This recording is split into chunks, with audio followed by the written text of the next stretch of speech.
Frontline Updates, where we delve deep into military strategies and updates from conflict zones. Today, we're discussing the progress of the ongoing special military operation as of December 11, 2024. I'm your host, Sharifa Mohammed MGT. I'm Colonel A.C. Oguntoye, an infantry officer. West Group of Forces, they improved tactical positions and defeated Ukrainian forces across multiple brigades in areas such as Lozovaya and Kupiansk. This group also successfully repelled 11 counterattacks, leading to significant Ukrainian losses, including 515 servicemen and several artillery units. Welcome to Frontline Updates, the podcast that brings you exclusive insights into global military operations. I'm your host, and today we're joined by Colonel A.C. Oguntoye to discuss the progress of the special military operation as of December 11, 2024. Thank you for being here, Colonel. Thank you for having me. I'm happy to share the latest updates from the operation. Let's start with the North Group of Forces. What has been their focus in the Kharkiv region? The North Group has successfully targeted Ukrainian airborne assault brigades and border detachment forces in the settlements of Pervomaysky and Alasovka in the Kharkiv region. These operations resulted in the loss of 25 Ukrainian servicemen and the destruction of 2 D-30 howitzers. How does this impact the broader operational goals in the region? By neutralizing these brigades, we've reduced the enemy's ability to organize effective counterattacks in the region, consolidating our defensive and offensive capabilities. Moving on to the West Group, what's the situation there? The West Group improved its tactical positioning while engaging Ukrainian mechanized, airmobile, and assault brigades across areas like Lozovaya, Kupiansk, and Serebryanskoye forestry. Over 515 Ukrainian servicemen were neutralized, along with significant losses in vehicles and artillery, including 3 U.S.-made M119 guns. Additionally, an ammunition depot and an Enklavin electronic warfare station were destroyed. How significant are these gains strategically? These gains disrupt the enemy's supply and communication lines, weakening their overall operational capacity in this critical region.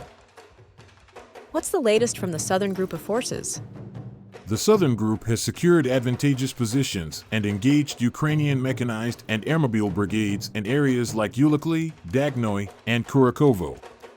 We repelled 2 counterattacks and inflicted losses of 285 Ukrainian servicemen while destroying 2 ammunition depots. How do these advancements contribute to the overall mission? By controlling these areas, we're restricting enemy movements and ensuring our forces maintain operational momentum. The Center Group seems to have been quite active. What updates do you have? The Center Group continues to advance, recently liberating the settlement of Zelto. In battles across Dzerzhinsk, Krasnoy, and other locations, they repelled 10 Ukrainian counterattacks, resulting in over 440 enemy casualties. Key assets, such as U.S.-made Bradley infantry fighting vehicles, were also neutralized. What's the significance of these advancements? These advancements solidify our control over strategic locations and further diminish the enemy's defensive capabilities. Let's turn to the East Group. What progress has been made? The East Group improved their frontline positions and defeated Ukrainian territorial defense brigades in areas like Velika Novosyolka and Storozivo. Ukrainian forces suffered 150 casualties and lost advanced combat vehicles, including U.S.-made HMMWVs and MaxPros. And how has the DNEPR Group contributed? The Dnipro Group engaged Ukrainian forces in the Zaporizhia and Kherson regions, resulting in 40 casualties and the destruction of multiple vehicles and a U.S.-made M777 howitzer. How have air and missile operations supported these efforts? Our operational tactical aviation, UAVs, and artillery targeted concentrations of enemy forces across 141 districts.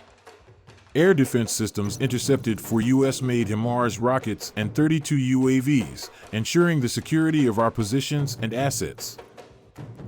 Are these air defense efforts making a noticeable impact? Yes, intercepting these weapons disrupts the enemy's ability to strike critical targets, maintaining our operational advantage. What's the latest update from the Kursk region? In the Kursk region, our forces liberated the settlements of Dorino and Plakovo and engaged Ukrainian mechanized, tank, and airborne brigades in multiple areas. Over 200 enemy servicemen were neutralized, and significant equipment losses included tanks and U.S.-made Bradley fighting vehicles. Colonel, thank you for providing such a detailed briefing on the current military situation. Your insights are invaluable to our understanding of the conflict's dynamics. And thank you to our listeners for tuning in. Join us next time as we continue to provide up-to-date coverage on global military affairs.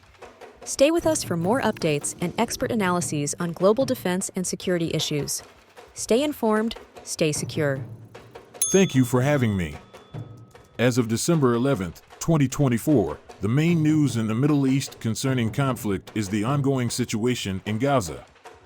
Recent reports indicate that Israeli strikes on residential areas have led to numerous casualties, including children. The humanitarian crisis in Gaza is worsening due to these bombardments. In addition to the Gaza conflict, there are significant developments in Syria, where Golani has vowed to hold those responsible for torture under the Assad regime accountable. Meanwhile, a ceasefire between Lebanon and Israel appears to be under strain following Israeli strikes and return mortar fire from Hezbollah.